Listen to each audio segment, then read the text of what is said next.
You're tuning into Black and White Sports on YouTube. The no-holds-barred truth on sports. The main event starts now. Black and White Sports fans, liar, liar, pants on fire. I'm pretty sure you guys have heard that before.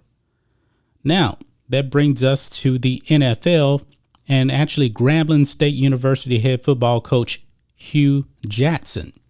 As you guys know, Hue Jackson used to coach the Cleveland Browns, and he did an absolute pathetic job.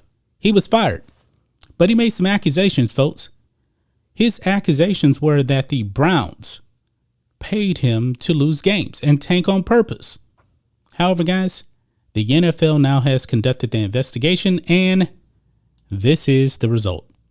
Cleveland Browns did not tank in 2016-2017 NFL investigation finds. Liar, liar, pants on fire.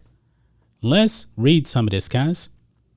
Acting on allegations that former coach Hue Jackson, the NFL investigated and on Monday found the Cleveland Browns did not in fact lose on purpose during a multi-season span in which they were nonetheless a terrible team because they were god-awful.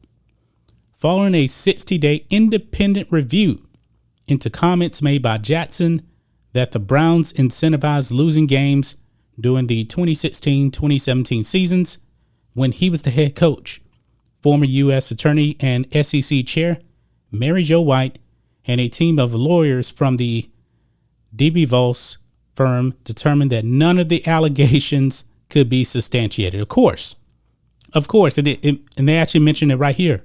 One of the major reasons this was a huge red flag right here, folks.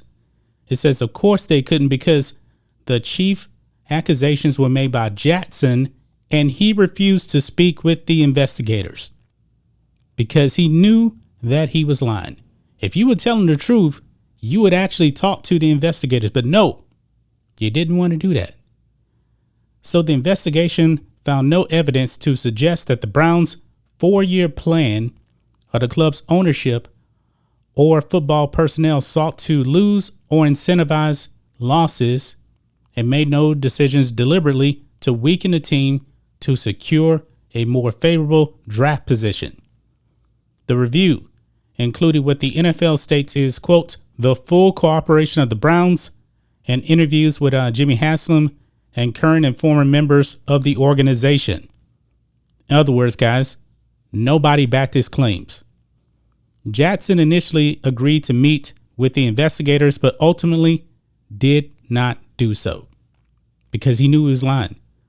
Although unable to speak directly to Jackson, the DeBevoise team had access to his public statements and to his filings and testimony in a prior arbitration proceeding. The Browns had a 1-15 record in 2016 and was 0-16 in 2017. Hue Jackson did a terrible job. So I guess he wanted to make an excuse for losing games. Now, those teams were not good. Make no mistake about it. They were not good.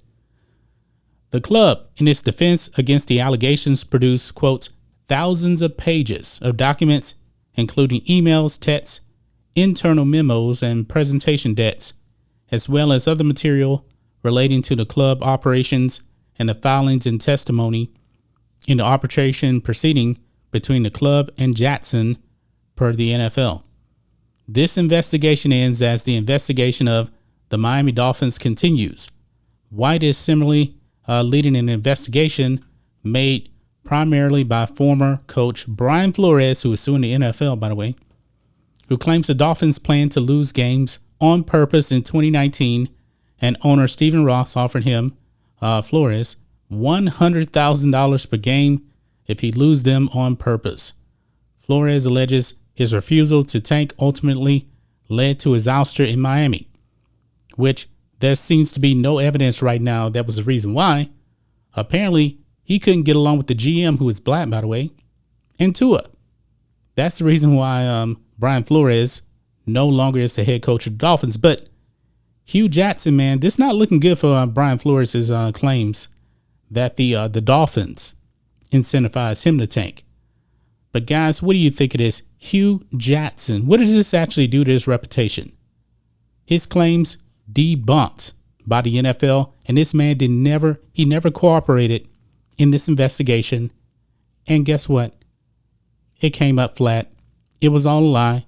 Hue Jackson made it all up. That's just my thoughts on this. What do you guys think of this? Black and White Sports fans, let us know what you think about all this in the comments. Make sure to subscribe to Black and White Sports, and we'll catch you next time. Thanks for watching the show. Be sure to like, comment, and subscribe. Be sure to tune in next time on Black and White Sports.